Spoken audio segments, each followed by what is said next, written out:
هي الحلقات تحفظني بآيات من القرآن، هي الحلقات تملأني بحب المصطفى العدنان، هي الحلقات تحفظني بآيات من القرآن، هي الحلقات تملأني بحب المصطفى العدنان، وأخلص نيتي دوما لرب واحد ديان بروح ملؤها طهور. Sure El-Haqqa tafsiri 1. ayetten başlayıp okuyumuz inşallah. Bismillah, elhamdülillah, ve salatu ve selamu ala Resulillah.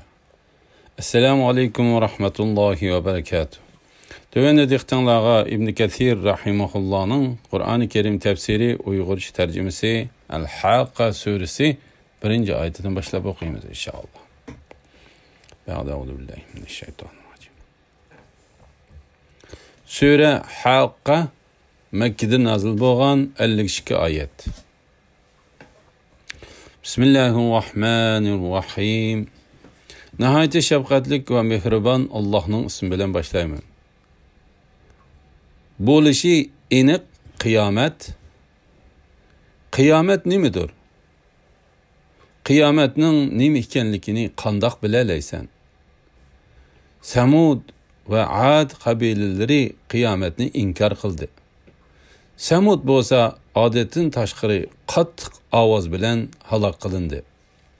Ad bo'lsa haddidan ziyoda qattiq va sovuq bo'ron bilan halok qilindi. Allah ularga bo'ronni 7 kecha 8 kunduz uzildirmay operati qildi. Ad qavmining o'z makonlarida halok bo'lib, xorma daraxining po'r ko'taklaridek yotganligini ko'rsan. Ulardan biror odamning qolganligini ko'ra olamsan? Fir'aun ham uningdan ilgarikilar va shaharlari dum ko'mtirib ya'ni Lut qavmi xato ishlarni qildi. Ular Robbining payg'ambariga osiylik qildi.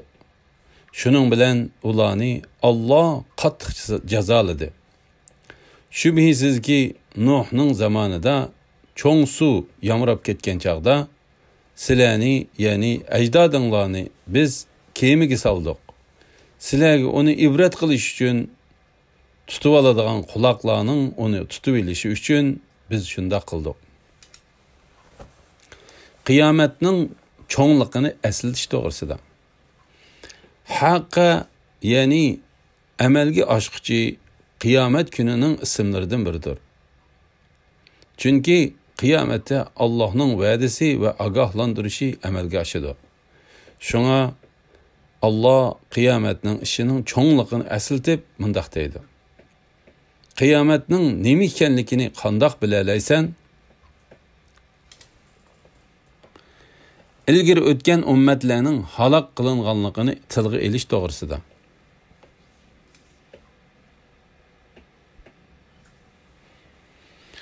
Allah Taala ilgari o'tgan payg'ambarlarni inkor qilgan ummatlarni o'zining halok qilganligini tilga elib mundaq deydi. Samud bo'lsa odatdan tashqari qattiq ovoz bilan halok qilindi. Ya'ni ularni qattiq ovoz va silkish ujuqtirib etdi. Qatada ularni qattiq ovoz halok qildi deydi. Mujohid ularning gunohlari halok qilib etdi deydi.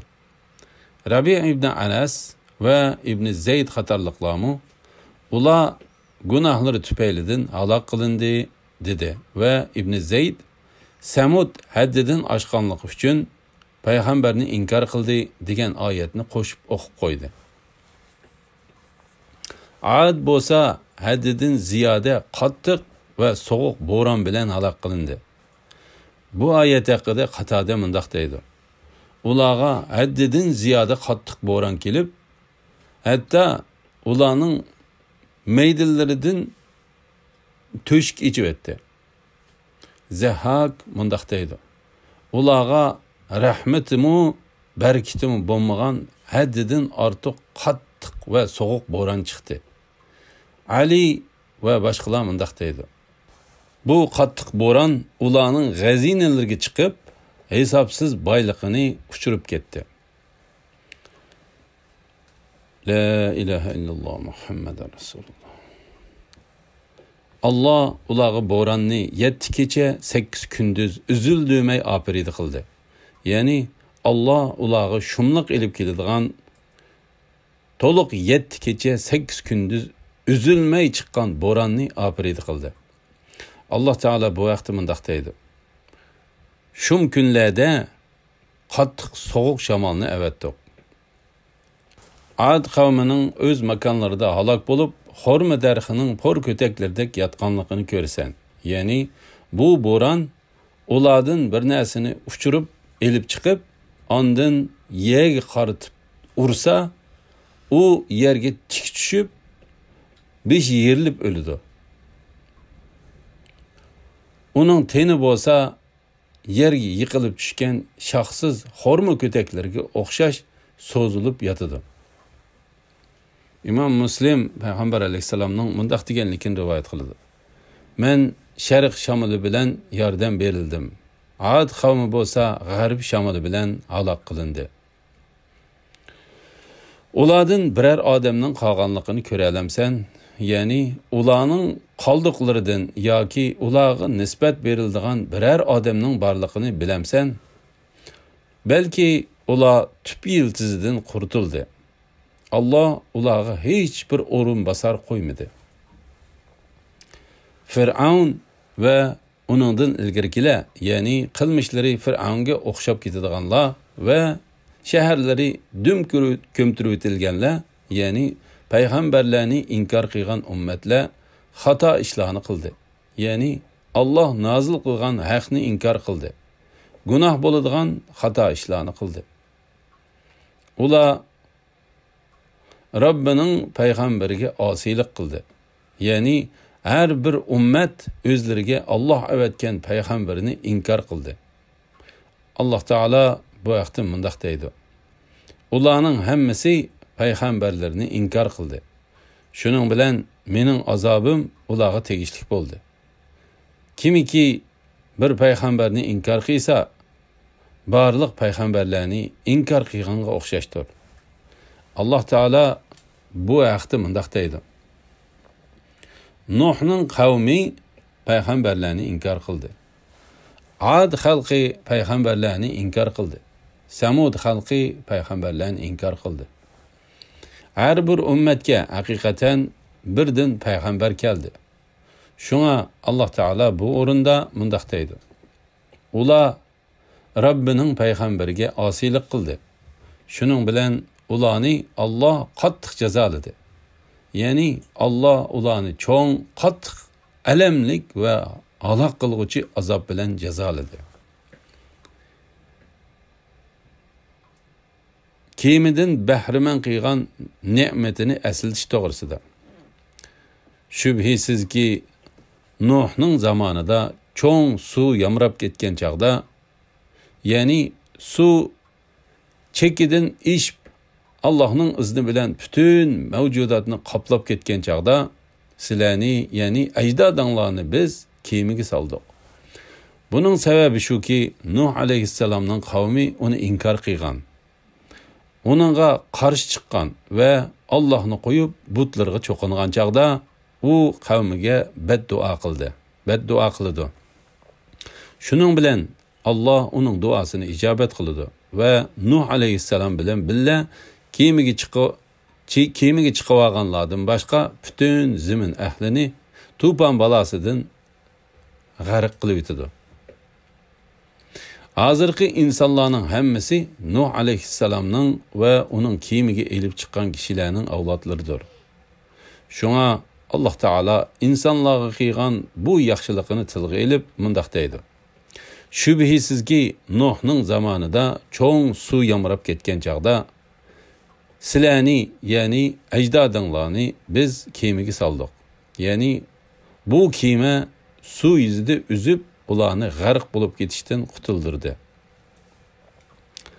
Sizlarga uni ibret qilish uchun tutib oladigan quloqlarning uni tutib olishi uchun biz shunda qildik. Yani sizlarning kemida o'ltirib dengizlar ara safar qilishinglar uchun Nuh alayhissalomning kemisinin ulgusini sizlarga qoldirdik. Allah Teala bu vaqtda mundaq deydi. Allah bütün mahluqatlarning turlarini yaratdi. Sizlarga ustiga chiqishinglar uchun kiyima va minishinglar uchun hayvon qatorliqlarni yaratdi. Andin sizlar ularning ustiga chiqqanlaringlarda Rabbinglarning ne'matini aslab, bizga buni bo'ysundirib bergan zot pokdir. Biz uningga minishga qodir emas edik. Biz haqiqatan Rabbimizning dargohiga qaytquchilarimiz degaysizlar. Ularga bizning kamoli qudratimizni ko'rsatadigan alomatlar shuki, biz ularning ota-bobollarini Nuh alayhissalomning narsa kerak va hayvonotlar bilan toshqizilgan kemasiga tushirdik. Biz ular uchun shu kemaga o'xshash ular tushadigan narsalarni yaratdik. Qatada mundaq deydi. Allah Teala insonlarning ibrat elishi uchun Nuh alayhissalomning kemasini qoldirdi. Hatta bu ummatning daslibida o'tgan kishilar u kemani ko'rdi. Bu qarashga qaraganda yuqoriga qarash kuchliroqdir. Chunki Allah Teala mundaq deydi. Tutib oladigan quloqlarning uni tutib olishi uchun biz shunda qildik. Ya'ni bu ne'matni tushunadigan dillarning uni tushunib olishi uchun, tutib oladigan quloqlarning aslab turishi uchun biz u kiyimining ulgisini sizlarga qoldirdik. Ibn Abbas radhiyallohu anhuma bu oyat haqida mundaq deydi. Anglab tutib oladigan quloqlarning uni tutib olishi uchun biz u kiyimini sizlarga ibrat qilib qoldirdik. Qatada mundaq deydi. Allohning kitobidan anglagan narsalar tushunadigan va uningdan manfaat oladigan quloqlarning uni tutib olishi uchun bu kiyimini ibrat qilib qoldirdik. Zahak mundaq deydi. Anglaydigan va tutib oladigan quloqlarning uni anglab tutib olishi uchun shunday qildik. Ya'ni kimning sog'lom quloqi va o'tkir aqli bo'lsa, u kiyimidan ibrat oladi. Bu oyat haqni tushuna oladigan va uningda ching tura oladigan har qanday kishini o'z ichiga oladi.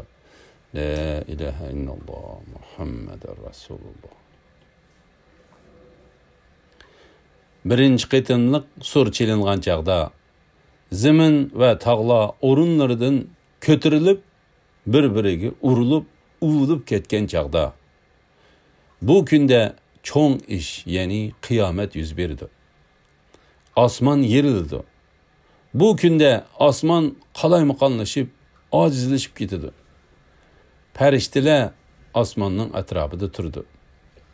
Bu kunda Rabbingning arshini 8 farishta boshlari ustida ko'tarib turdi. Bu kunda sizlar Allohga hisob berish uchun to'g'rilanasizlar.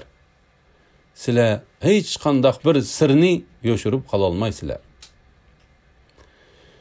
Qiyomat kunining dahshatli ahvollari to'g'risida Allah Teala bu oyatda qiyomat kunining dahshatli ahvolidan xabar berdi. Bu qo'rqinchli ahvol.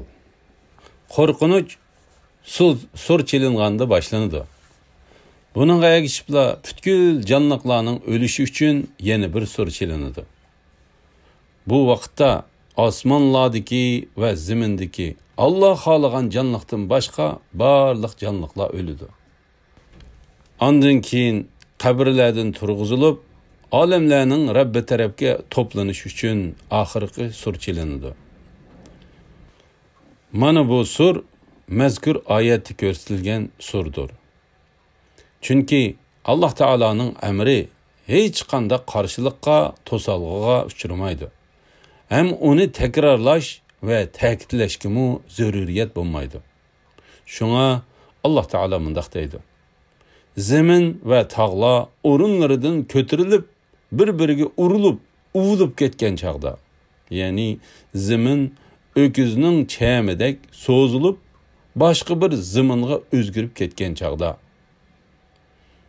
Bu kunda cho'ng ish, ya'ni qiyomat yuz berdi.